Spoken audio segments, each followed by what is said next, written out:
As MotoGP heads towards Mugello this weekend, we're getting right towards the business end of the silly season in the transfer market, where pretty much every rider is getting rumoured to move to pretty much every team. It's around this sort of time where rider transfers start to get announced, or if certain riders will leave, that sort of gets announced by now. And there are a good number of riders who, in my opinion, are in danger of losing their MotoGP seat for 2025, in favour of just better Moto2 riders.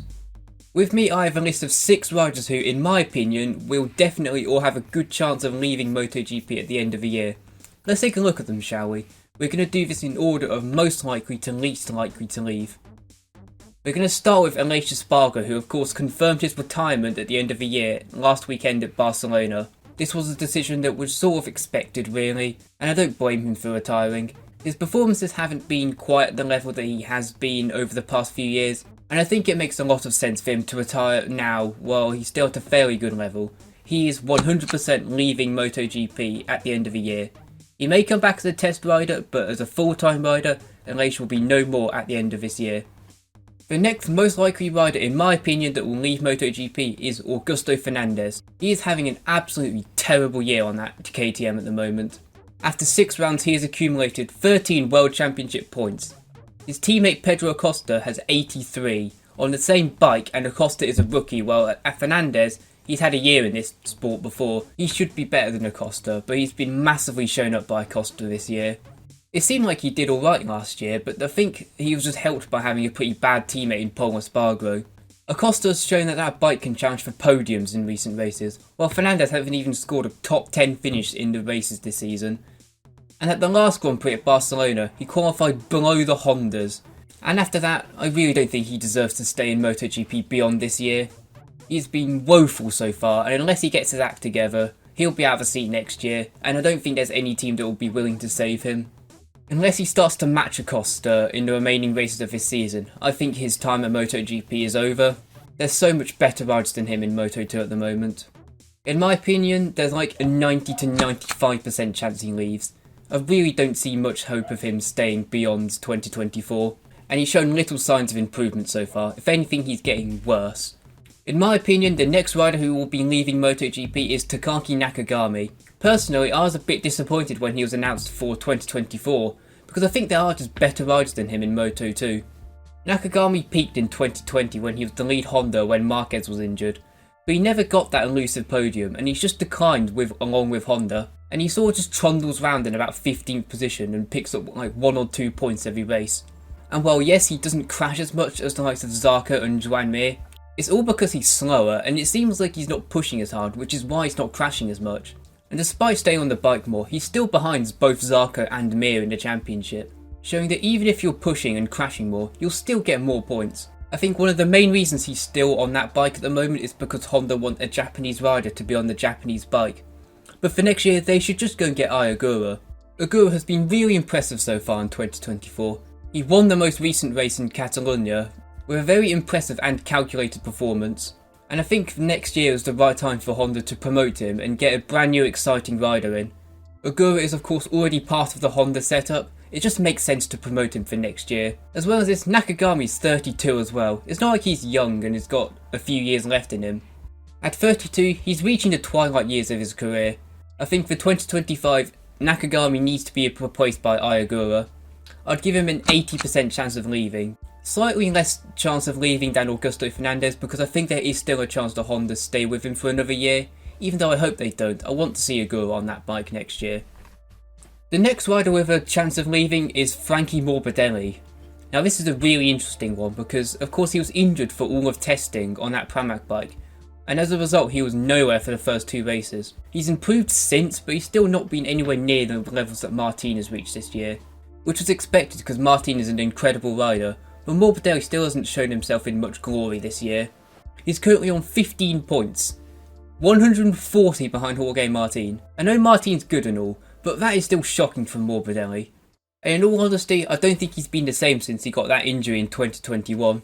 He was a class rider before then, but since then he hasn't even scored a podium.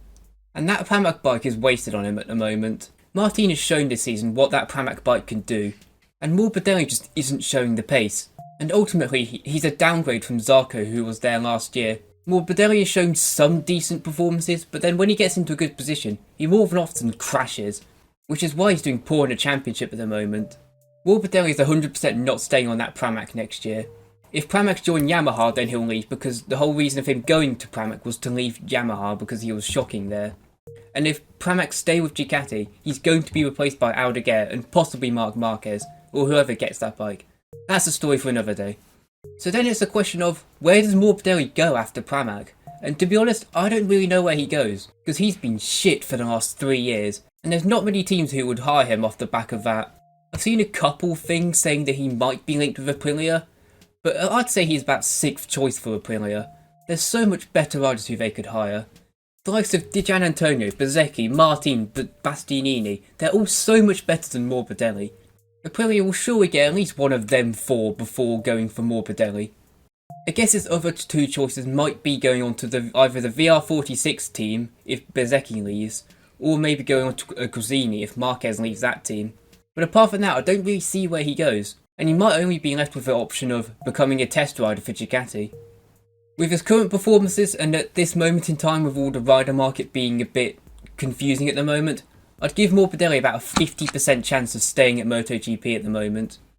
I think if he steps up his performances, he could probably get a ride on that VR46 team, or Gresini, but there is still a good chance that he just doesn't get a seat next year after Pramac. He's a very talented rider, but he just hasn't shown it since early 2021 really. Next, I want to talk about Jack Miller, because he has been absolutely embarrassing so far this season. On a KTM which we have seen can fight for podiums and sometimes victories, Jack Miller is currently 15th in the championship with 27 points, which is absolutely shameful. Brad Binder, he's sort of accepted that he's having a bit of a poor season at the moment. He's still on 75 points. Jack Miller isn't even anywhere near half of that. He's been shocking so far this season. At that point, that factory KTM seat is already Acosta's for next year. Unless Acosta willingly stays at Gas next year, Miller's already lost that factory seat. It's now more of a case of whether he can warrant getting a seat even on that Gas bike, because at the moment his performances do not warrant a seat on that bike, especially considering it is the same bike as the factory team. Miller's best result so far this season has been 5th in Portugal, but even then he was still beaten by both Binder and Acosta, and he was held by 3 riders nuking themselves in the last few laps. Without that he would have finished 8th, which is still pretty rubbish considering it's a good track for KTM. So far this season, Miller has been slow, and when he's not been slow, he's crashed. And to me, he looks like he's past his best at only 29 years old. And there's a massive question mark over his future at KTM. And I think KTM themselves have realised that his performances haven't been good enough. And they've pretty much already told him he needs to improve his performances, otherwise they're just going to let him go. They won't give him that gas bike. To be honest, if I was the KTM manager, I'd swap Acosta and Miller right now. Miller has to up his game for the rest of the season and prove his worth on the grid, and I think there's a really strong chance of KTM letting him go. However, I do see Miller managing to pull off a shock podium or something out the bag at a random crazy race, which would save his seat. At the moment, I'd give Miller about the same as Morbidelli, a 50-50 chance of leaving MotoGP. However, unlike Morbidelli, I do see a bit of a more clear pathway for Miller if he does leave KTM. I think there's a good chance that he could see a return to Honda, especially if the likes of Joan Mir and Nakagami could be on their way out of Honda. I think there'd be a space for Miller there if KTM were to let him go. But he seriously needs to up his game at the moment, because at the moment he looks so far past his best it is unreal. The final man who is truly really linked with leaving MotoGP is Joan Mir, of course the 2020 World Champion. It seems mental to think that only 4 years later we're discussing him potentially leaving MotoGP. He's only 26, man. It'd be a real shame if he does leave, because he's a very talented rider.